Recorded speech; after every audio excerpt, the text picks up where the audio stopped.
Here's the latest craziness and an update of what I did to my small little Petit speakers. As you can see already, it's in a quite unconventional position on top of my normal speakers. And like I mentioned in a video a bit earlier on, it's not directed to myself but to the roof. It's lying flat on the side with the port firing also to the side of the room. And again, you can see that I just really put in a wooden plate that I can pull out or push in to tune a little bit the port frequency. And here you can see also the port is a slot port, so it's not a round port going through the front of the speaker, but it's a slot port that is going or normally facing downwards if you would consider the speaker to be in a more conventional position. After I've done some updates on my small little tube amplifier, it seems also that the ranking between my simple two-way speaker, which is just really orientated below the Petit, so you can see that it's even a lot more Petit than the Petit itself, became a little bit different because the Petit speaker benefited from those changes to the amplifier much more than my two-way speaker.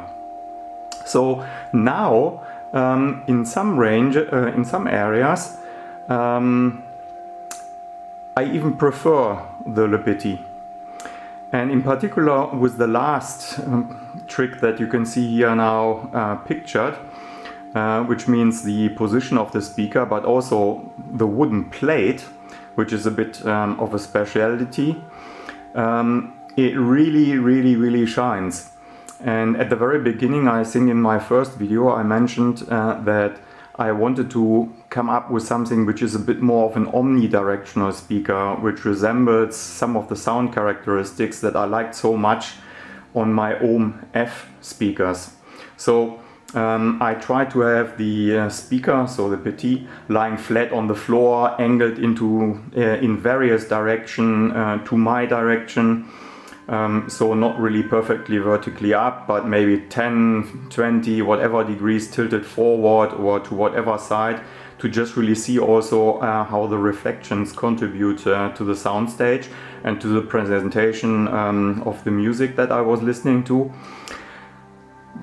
And ultimately I was thinking of putting one of those cone reflectors that you see so many times on the DIY but also on professional omnidirectional speakers on top of the speaker. You know, these kind of V shapes that you've got that tend to direct the sound more towards the listener or towards the walls.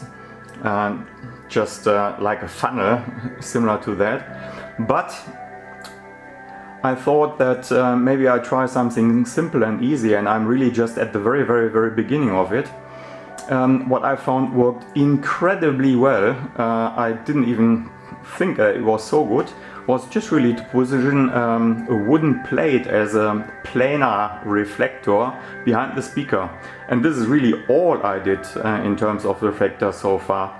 But what I already found out is that the distance that you've got between the speaker and the plate has got quite a contribution to how it sounds in the room. And I think this is really more due to what happens with all of the reflections and the travel of sound, so the distance of the reflections to the listener itself.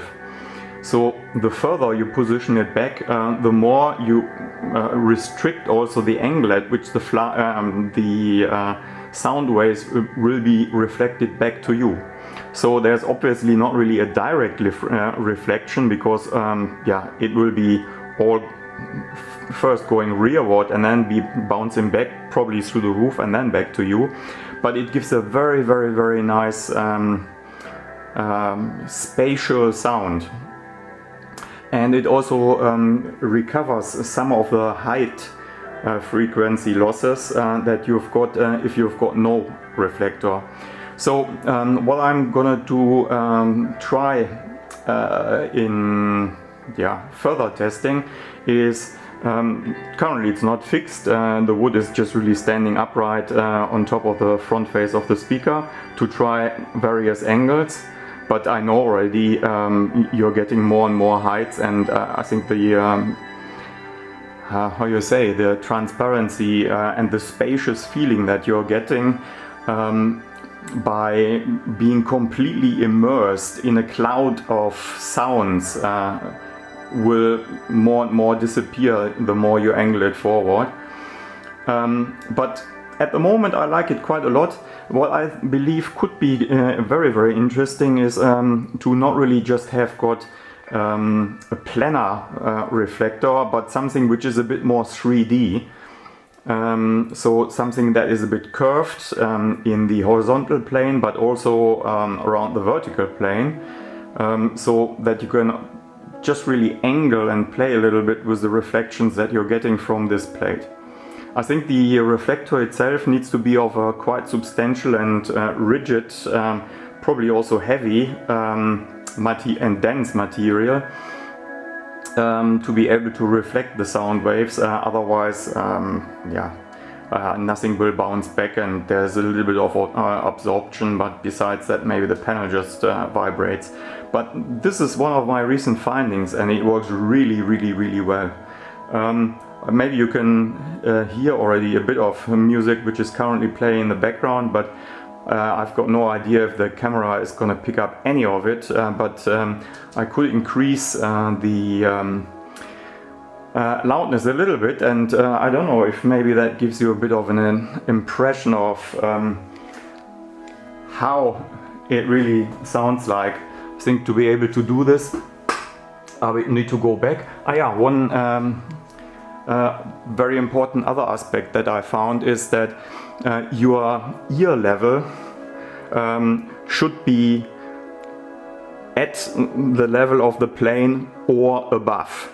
So if you are sitting low down and your ears would be maybe just really below the let's say level surface of the speaker, you would lose quite a bit of this effect. So being a little bit above what would be the plane of the top surface of the speaker, I think is one of the crucial things to make it sound good. So I don't know what's playing right now. It's just really an internet radio stream which I've switched on, just really also to break in all of the million changes that I've done over time. But I'll just really try maybe increasing a little bit the volume, and maybe you can get an impression of what it sounds like if maybe any of the compressions that you're getting through YouTube and all of this stuff will be transmitted at all. So let me just try.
So anyway, maybe it gives you a little bit of a feeling of what it sounds like. No idea if you could really follow my explanations just by listening to what was recorded.